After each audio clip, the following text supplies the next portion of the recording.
So please welcome Rand Sperry, CEO of Sperry Equities and Sperry Commercial, who will introduce our esteemed panel and moderate today's discussion.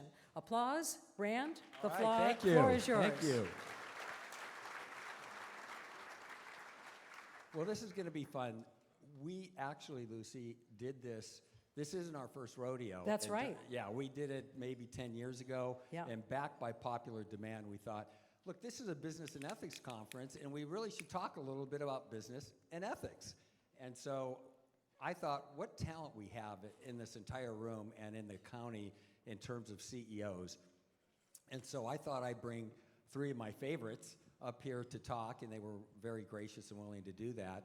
And so first, for those that don't know me, I started a company called Sperry Van Ness back in 1987 and grew it to be one of the top 10 national real estate companies in the country. We had about 1,000 full-time investment brokers, 400 staff. We were in 38 states. And so I only bring this up because it's important to understand how many issues you can have, especially if you're running a brokerage company, in terms of crossing the line, not crossing the line, affecting your revenue. And but I'm anxious to hear from our other CEOs today. And I do have a little bit of jet lag. I just got back from Singapore a couple days ago.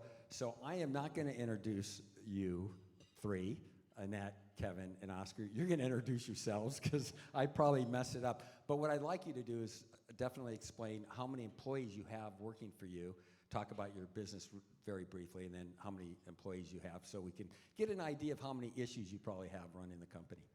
So we'll start with you, Annette Walker. Okay, hi, I'm Annette Walker. I'm the president of City of Hope, Orange County. I'm going to start first with, in my career when I was at St. Joseph Health, I had 25,000 employees. When I was Providence St. Joseph, it was 125,000 employees. And when I started at City of Hope, I went to 3. So three people? It was a startup. So right now in Orange County, we have about 700 employees, and I'm recruiting another 500 in the next 6 months if you're interested. Nope. Anyway. Thanks, Rand. I'm Kevin Tiber, president of Farmers and Merchants Bank. Together with Dan and Henry Walker, we have 800 employees.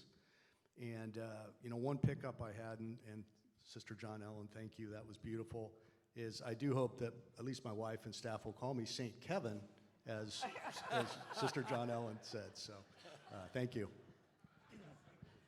Hello, my name is Oscar Gonzalez. I'm co-CEO of Northgate Markets, and we have, well, let me start by telling you, I'm the youngest of 13 kids. Lucky 13, I like to call myself. We have, I think no one has more challenges than somebody that's in the supermarket business. But yeah, we have a little over 7,500 employees in Southern California. All right, well, so you can see we have people here with experience. So we'll start the questions. I'm going to start with you, Annette. And this is about faith versus society. How did you handle a professional challenge when your Catholic faith and values conflicted with societal norms or even laws? Now, before you answer that, I'm going to give you an example to help you out here. No, but a perfect example I have is Hobby Lobby and Chick-fil-A. What do they have in common? I'm sure a few of you can. Anybody? They're closed on Sundays. Yes, that is correct. And think about it. We're all, a lot of us here, most of us here are business people. Can you imagine giving up about 1/7 of your revenue every single week, especially the size of Chick-fil-A? And they do that. I don't know Hobby Lobby's numbers, but they do that because of their Christian values and the fact that they want their employees and their families home on Sunday and to go to church, do what they do. And it's very impressive. It's a real commitment to society. So that's an example that I thought of when I read that. You know, when I read that question, I had a little bit of a different thought about it. You know, I think because we're Americans, we have this idea of separation in church and state. And we think it's very tidy, and that's how our work life should be, that there's church and there's state. But the fact is, is we're always working in the vineyard. We're fooling ourselves if we think you're not always working in his vineyard. He owns it all. So sometimes it's not those really big decisions that are the hard ones. It's the little daily ones, like the Catholic principle of subsidiarity, where you ask people who are affected by a decision to be involved in it. Are you engaging them and seeing that impact? Are you being fair with your benefits? Are your benefits not just legal, but are they generous? Are your HR policies, are they harsh or are they generous? And an HR person once told me once, because I like to say, I love my people, and she said, it's not appropriate. And I'm like, but it is appropriate. Do you love your people? Do you sincerely care about them in your actions and the way that you behave? So I actually think the little decisions matter as much as the one that you just talked about. But you address them every single day in your behavior, and you reflect upon that and be that at work the way you would be in your parish. Yeah, I mean, you could say love, maybe you care. It's also love and care, I think. And that is a good point. And it is the daily things more than the big things. Makes sense, makes sense. So I'm going to go on to my favorite question of the questions that we have today, because this is a challenge I've had in my business constantly. It's about business ethics. It's what is an ethical decision that you've made that impacted your revenue but upheld your Catholic values? In other words, when I say impacted it, not for the good, typically for the bad. In other words, you said, no, we're not going to accept that policy, or we're not going to deal with that employee because I saw them cheating or whatever, they're out, even though they're a high revenue producer, for example, at the bank. Yeah, no, thanks, Fran. And I thought about that, and there was a particular instance that continues to resonate with me today. It was during the great financial crisis. So it was 2009, 2010. And despite the fact the bank did phenomenally well through that period, we didn't need TARP funding. We did not do any of the SIN lending that got the other banks in trouble. We still had a handful of foreclosed properties on the books. And we have a division called SAD, and appropriately represented, the SAD department is Special Assets Department. So, which is really a euphemism for they deal with all the troubled stuff. So the sad guys, and they sometimes they're busy, sometimes they're not. So they had a little bit of busyness there as we worked through a few properties back in those days, and one of them in particular. They negotiated a sale of one of the properties that we had on the books, and the buyer was known to me, and they let our SAD guys know, hey, say hi to Kevin, and let them know, I'm in this transaction. And so our SAD guys called and said, hey, this guy, just bought our property. I'm like, oh, good for him. He's great. That's a good deal. And that was probably midday, and by late in the day, I got a call from our SAD guys. And they're like, hey, we got a little problem here. He said, we just got a secondary offer. We weren't soliciting it, but it's like 7 digits over what we just agreed to with your friend. I'm like, well, what did you agree to? Why are you guys even calling me? They said, well, we shook hands, looked each other in the eye, but there's no contract, there's no ink. And I'm thinking, why are you even calling me, SAD guys? But that's a fair question. It's 7 digits. That's a big number. That's a little test for our incredible values. So I'm realizing, okay, that's even above my pay grade, 15 years ago. That's an ownership question. So I walked down the hall, approached Dan Walker.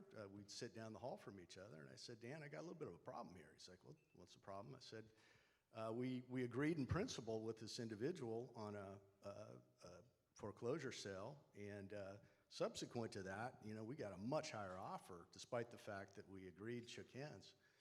And Dan had the same response that I had to the SAD guys looking at me. He's like, well, why are you even here? I'm like, well, it's a big number. And he said, you got to take the offer.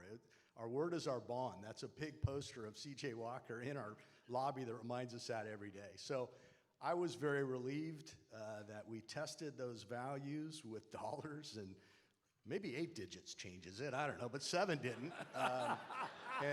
And I was very, very relieved that we made the right decision. And in some level of serendipity, that individual is one of the bank's best clients today, wasn't at the time. And he was also a recipient of the Bishop's Award here about 5 years after Wow, that. So if you think about the damage we would have done to our reputation, we would never come back from that. So we made the right call. It's anchored in the Walker family. I'm very blessed to work in a bank that will not compromise on those values, Ren. Well, that really wasn't a sad story. It's a pretty They're, good story. they're still wasn't it? sad guys. They're always sad guys. So.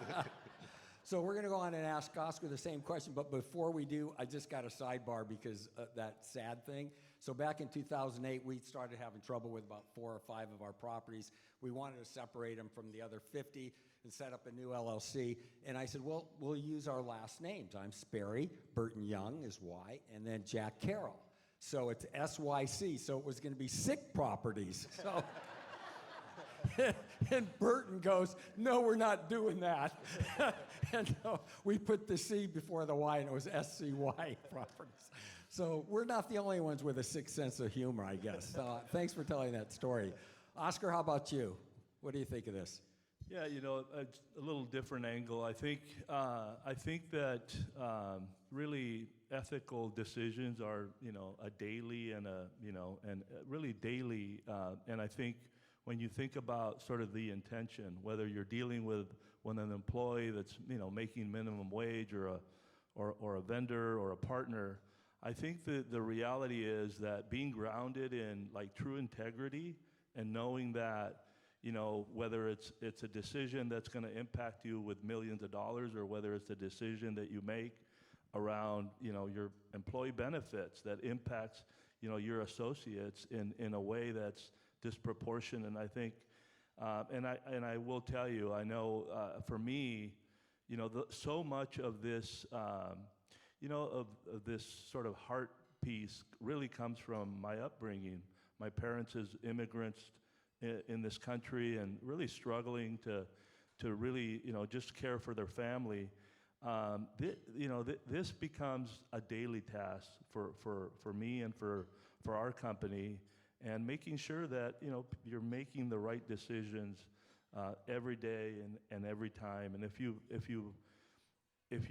didn't do that, recognize and make sure that you're addressing it. So it's a little bit about the way we work. Yeah, it's tough. 7,500 employees. It's definitely a daily event in your company. Annette, do you want to? Yeah, Well, you know? I agree with Oscar. And, I saw a movie once, I think it was called The Devil's Advocate, because when you, being right or wrong, you don't all of a sudden go from left to extreme right. You inch yourself there.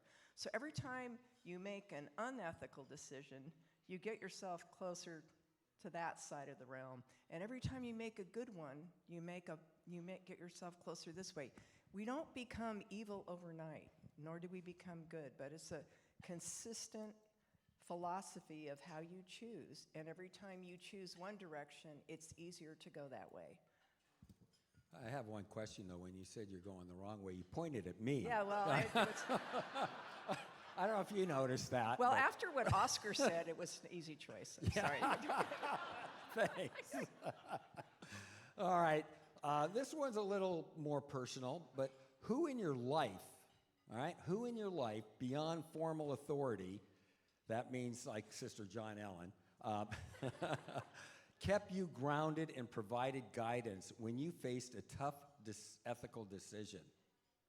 And then, why is having an accountability partner essential? And this is something that when I saw this question, I go, that's really even more important than the first question. It really is. Like in your family life, your spouse is hopefully your partner that you could weigh these decisions on. But do we have that in our business life? So I'm going to start with number 13. Pay attention, Oscar. Well, let me tell you, you mentioned somebody who's not sort of formal authority, but being number 13, I'll tell you the story. My mom obviously raised 13 kids, And I would get a lot of heat from my brothers because I'd get away with a bunch of things. At least that's what they said. But her comment was, look, we're all raising this guy here, so it's all of our responsibility. So, so I don't know how it turned out, but I think that, in many ways, for me, I've had a number of mentors through my life. One of them is right here, Mr. Dick Streza from Brown and Streza, that has been a wonderful advisor to our family for many years. But I think it's always looking at individuals that you want to model and that you can really, really get the straight answer. Because I think, particularly as you grow in your industry or your career or your stature in your business, it's harder and harder for individuals to be honest with you about issues or things they see. And it's really important that you have mentors in your life that will, tell you the truth. And I think that's what really has been wonderful for me. I've been blessed to have mentors that have really kept me grounded and kept me on the right path. All right, they called you out, so stay away from the yes men and women, right? Yes. All right, Kevin? Thanks, Rand. To some extent, I actually kind of blend three pillars to tie all back to business. And, one thing I did a few years back is I started working with a spiritual director. And a lot of that, beyond faith, it does cross over into, some ethical conversations, et cetera. My friend Rich Meyer, that for kind of leading me to a spiritual direction. And that's really helped out. Also in a business context, because the two for me are rarely exclusive. I would say the second pillar is my family, is my wife, Elaine, who is whip smart, particularly in business, and also does a great job of keeping me very, very humble. I believe when I came home and said, hey, the family has decided to make me president. So that's good, but it is trash day, take out the trash. So Yeah. she keeps Sounds me humble. familiar. She keeps me very humbled and grounded. And lastly, particularly in business, but again, all three of them blend together, is really a great mentor for 32 years. I've been blessed to have him in my life. He hired me as Dan Walker. I've been very blessed to work with Dan, and he taught me the ropes, not only of the F&M family, but what it's like to be an honorable banker, particularly in a Christian context. I'll always remember our first meeting. He challenged me on my faith. I don't know if you can do that, but he did. And our first interview, he's like, well, what's your faith life like? And I'm like, oh boy, man, I better pick up the game. So I told him I was a cradle Catholic, fairly wayward Catholic right now, and he kind of challenged me all along on that, and to some extent, made me focus on that as well. So beyond business, again, the three of them do cross over. I will say, and I hope he's okay with this, that 32 years later, I did get even with him because he drove such a fire back to the church for me that he came into the church along with 6 of his family members. Dan is a Catholic as of 2024. So I did get even with him. Congratulations. So. Wow. And Dan, might I add, you did a good job with this gentleman here. Yeah. All right. Okay, Annette, please. Yeah, well, anybody who knows me knows that my husband's my accountability partner. He's quite clear about that.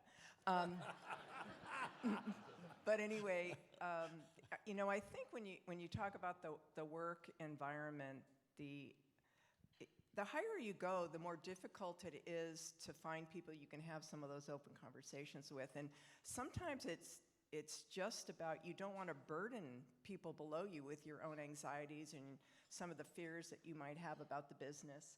So you need somebody on the outside who might be a good sponsor to you, and I've been very blessed with really great sponsors my whole career. But the one really important thing, and I think Oscar said it too, do you remember when your parents said, don't hang out with that group? Yeah, they're still telling me that. Yeah, they still tell you that. But there's wisdom in that, is you start to emulate the people you spend a lot of time with. Of course. So pick people that you admire. Pick people that you would like to be like. Pick people that will challenge you and will keep you clear and on a better lane, and also provide really great guidance. Yeah, great. That's good advice, and that's why we're all here. We're picking the people in this room right now to be part of the people we surround ourselves with. And that's why I enjoy this conference so much every year, because it's the only one in the county that does this, and we're able to share. All right, now we're going to talk about something that we've all heard about, work-life balance. All right, how do we do it? Let me get more specific. How have you achieved professional success while maintaining a healthy work-life balance? Now, I'm going to start with Annette.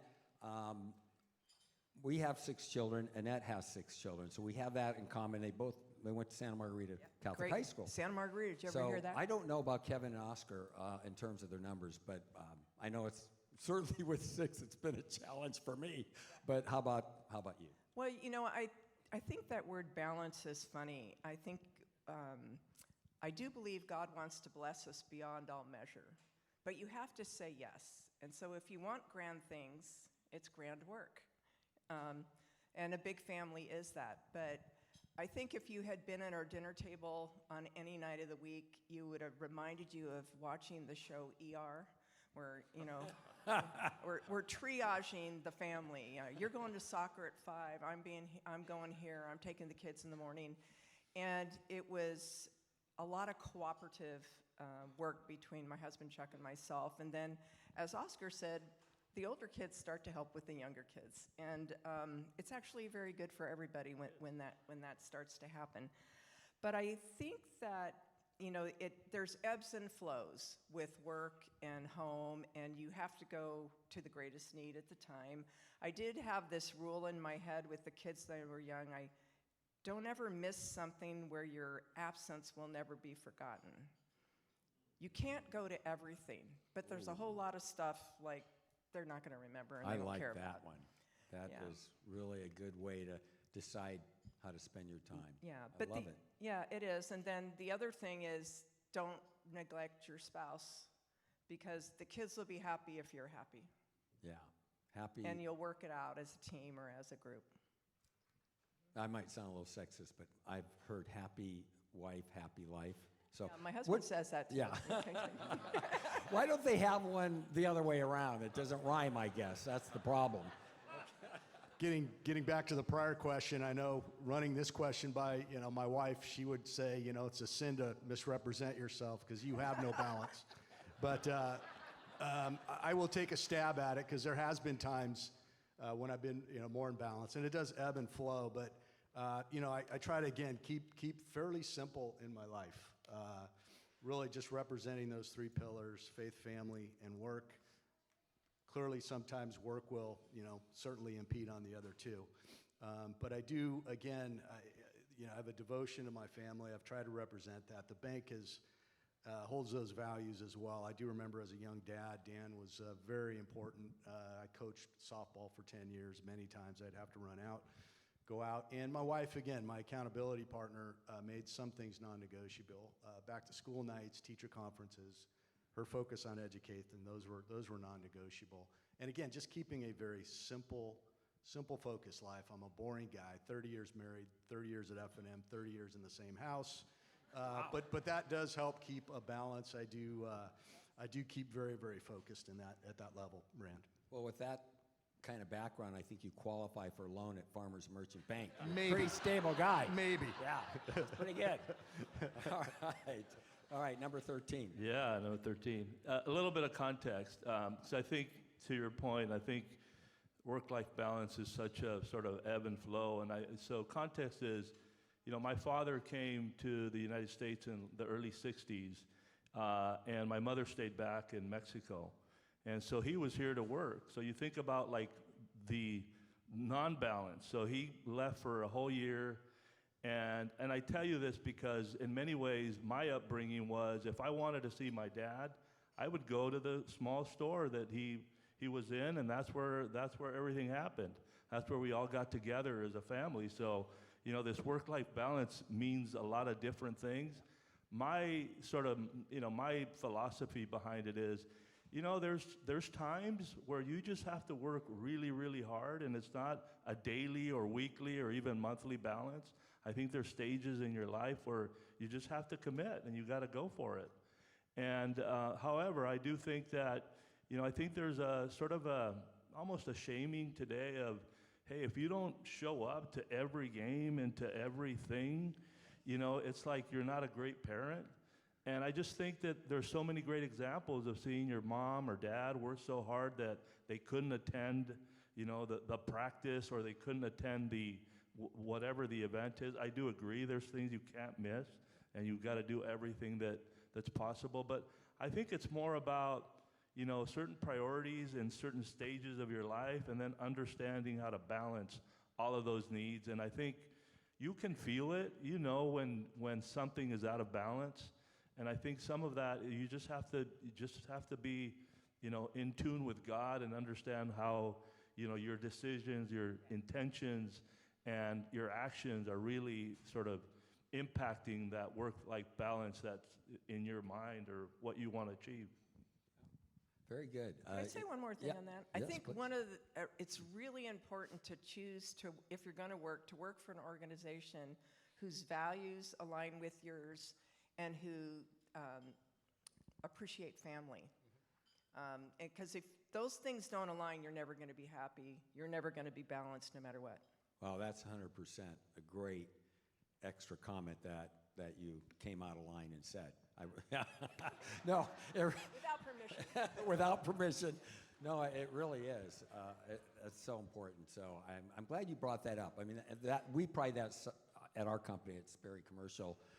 It's important. We're very family oriented because I came from a company where the guy was, I can't even describe him. He was so difficult to work with, and he would not, you had to be at work no matter what. I mean, if it was Christmas Eve, whatever it was. And just a quick story for me, and that's why I am who I am today. One of the things, my oldest son's here. He had surgery on his first birthday. He had cancer. And what happened was I was at the hospital, and he was giving me a hard time. I had to call and check in, and they postponed he was running a fever, and they postponed it and till the next day, so it was another day I was out, and he called up, and he wanted to know the minute I was coming back into the office. And I hung up in tears, and of course, Rosemary was standing right next to me, and she says, "You need to fire him." And I did. I quit because I just, before I met her, I would have just gone on with my life working for a tyrant. And so anyway, I really appreciate you bringing that up because you want to be with a firm that loves family and understands it and works with people. And I know that you guys have great companies, and that's the attitude you need to have. So we have lightning round, 1 minute, 28 seconds. You've got about 20 seconds to answer this. What is the one takeaway that you got this morning from our 3 fabulous honorees and their acceptance speeches? They all had things to say. I'm really putting you on the spot here. Lucy Dunn kind of brought up her 3 a little earlier, and so I thought if you don't have one, you could pass, but think about it. And do we have that thing goes ding dong, and then you answer? No? Okay. The question is, take away from one of the speeches that you heard this morning. Want me to go first? Sure. What would Jesus do? And Jesus is our boss. Oh, yes. There Sister you go. John Ellen Turner. Ah. All right. He was ready. I'm a huge Sister John Allen fan, so I ditto yours. She's a wonderful lady. She deserves all the honors. All right. Annette? I'm going to go to Joe, and Joe said, God made you for a purpose. You got to find your purpose, and you should go to LMU if you want to be successful. All right, yeah. And we have 15 seconds to spare. All right. Anyway, thank all of you for doing this. You did a great job. Really appreciate it.